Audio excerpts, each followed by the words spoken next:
আমরা সাম্প্রতিক সময়ে দেখতে পাচ্ছি কিছু গোষ্ঠী বাংলাদেশ ও ইসলাম ধর্মকে নেতিবাচকভাবে বিশ্বে উপস্থাপনের চেষ্টা করছে। আজকের এই ইফতার মাহফিলে আমার বক্তব্যের শুরুতে আমি জুলাই গণঅভ্যুত্থানে যারা শহীদ হয়েছে তাদের রুহের মাগফিরাত কামনা করছি, যারা এখনো আহত রয়েছেন তাদের সুস্বাস্থ্য প্রত্যাশা করছি।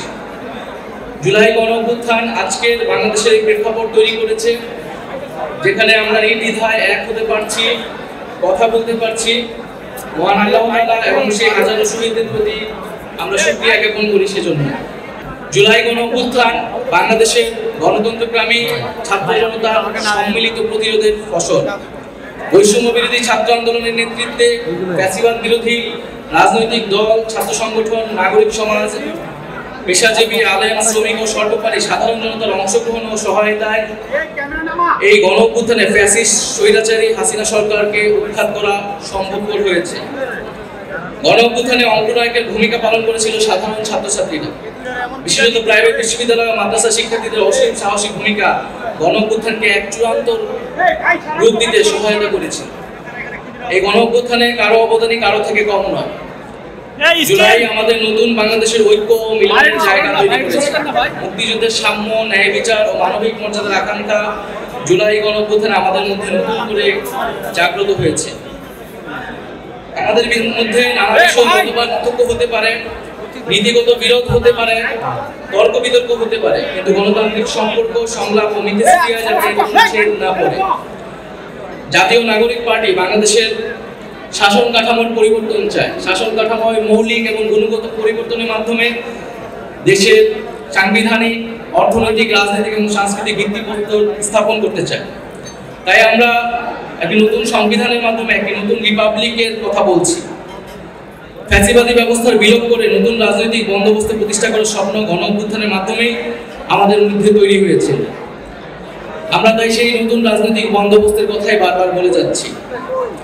আমরা এর সাথে বলছি যে ফ্যাসিবাদী যারা দোষর রয়েছিল তাদের দ্রুত বিচার আমাদের সকলেরই প্রত্যাশা। সেই দৃশ্যমান বিচার কার্যক্রম আমরা দেখতে চাই। বিচারের মাধ্যমে আমরা আওয়ামী লীগের রাজনৈতিক ফয়সালা করতে চাই এবং গণঅভ্যুত্থানের মাধ্যমে জনগণ আওয়ামী লীগের বিরুদ্ধে 5ই আগস্টে রায় দিয়ে দিয়েছিল।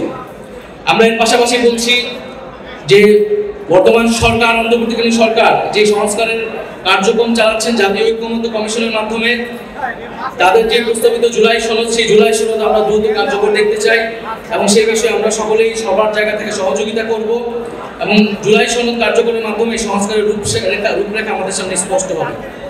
আমরা নির্বাচনের ক্ষেত্রে আমরা বলছি যে সামনের নির্বাচনটা একই সাথে আইনসভা এবং একই সাথে গণপরিষদ নির্বাচন করা সম্ভব এবং এর মাধ্যমে একটি নতুন সংবিধান এবং নতুন করে আমরা গণতন্ত্রের পথে উত্তরণ করতে পারবো।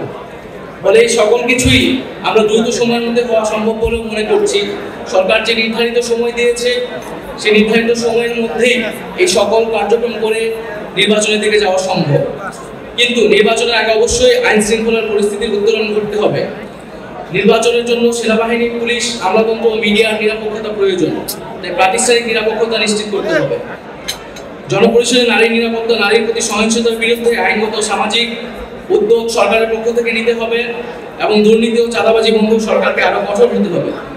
আমরা সাম্প্রতিক সময়ে দেখতে পাচ্ছি কিছু গোষ্ঠী বাংলাদেশ ও ইসলাম ধর্মকে নেতিবাচকভাবে বিশ্বে উপস্থাপনের চেষ্টা করছে। তাই সন্ত্রাস ও উগ্রবাদীদের বিরুদ্ধে আমাদের কঠোর অবস্থান দেখাতে হবে সরকারের পক্ষ থেকে এবং আমাদেরকে সামাজিক এবং রাজনৈতিক জায়গা থেকেও সেই অবস্থান দেখাতে হবে।